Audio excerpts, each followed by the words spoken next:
Joining us in the studio, Ian Murray, Shadow Secretary of State for Scotland. Mr Murray, good to see you this morning.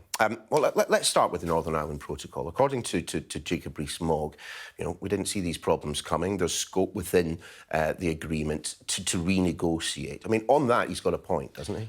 Well, everyone did see this coming because they said it was an oven-ready deal, and we said if you put a border in the Irish Sea, there'll be inevitably problems because the border between Great Britain, the United Kingdom and the EU is in Ireland now, and that was always going to cause difficulties. But to rip up something that they signed only a couple of years ago, or to threaten to rip it up, is not really resolving the problem. And as Keir Starmer has consistently said, yes, they went down this route of getting Brexit done, but they've got to try and make Brexit work, and it doesn't look as if they're willing to do so. But the European Union could unilaterally decide not to insist on checks on everything that's going across the Irish Sea, couldn't they?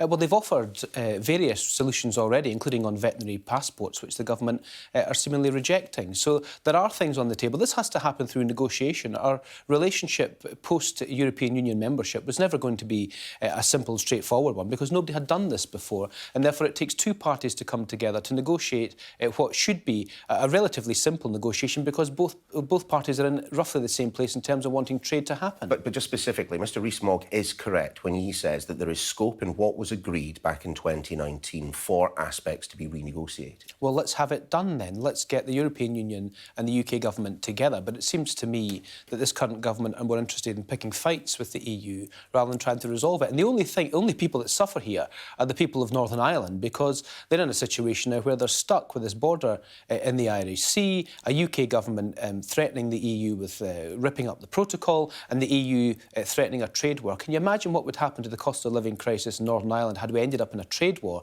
with the European Union? Let's get both parties round the table and let's get this resolved. So you presumably then think that Sir Geoffrey Donaldson, head of the obviously big figure in Northern Irish politics, but in his role within the DUP, you think he's acting entirely properly in, essentially holding Stormont to ransom until he gets what he wants on the protocol? Well, the Good Friday Agreement lays out the processes for setting up a power-sharing agreement pretty clearly, and that is that the First Minister of Northern Ireland comes from the party who wins the most seats, and there has to be a power-sharing agreement for all the communities represented in Northern Ireland, and that's what should happen. Everyone should do this. But it's not. Do you agree with it? Do you agree with what Sir Geoffrey is doing?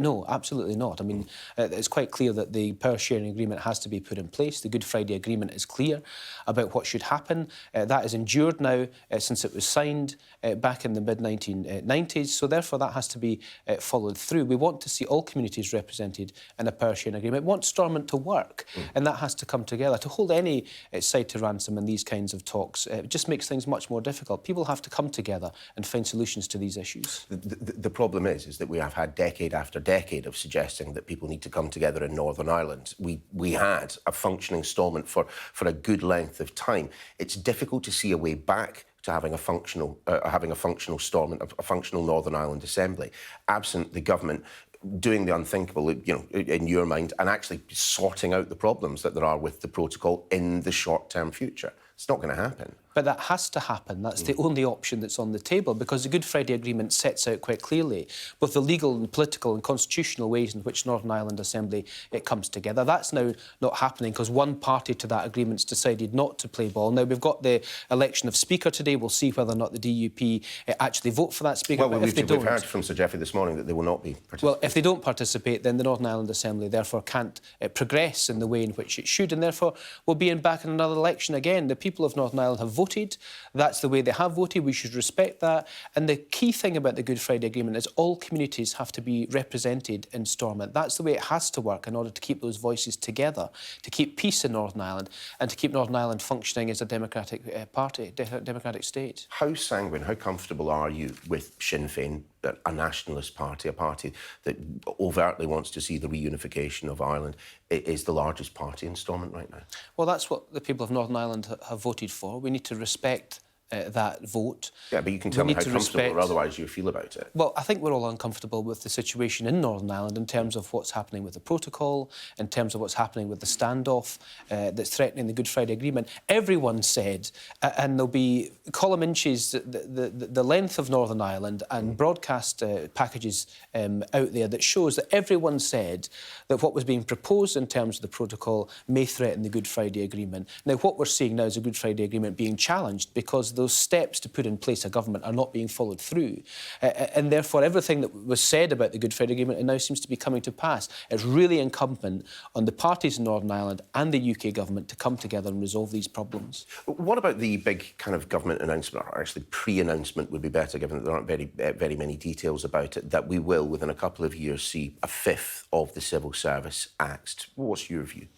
Well, this has come out of nowhere. The Prime Minister challenged his cabinet to come up with ideas to deal with the cost of living crisis. It seems the only things they can come up with is MOTing your car once every 2 years, or buying the cheap brand foods in supermarkets. Well, to be fair to the government, this was in the spending review in 2021, but it was half the amount that they were going for. I think it was 45,000 they were looking for back then. So it has been around. They've just doubled the time. But it'll take a long time, obviously, for that to feed through. And I think the civil service union's absolutely correct. The government are going to have to explain what the government will no longer do.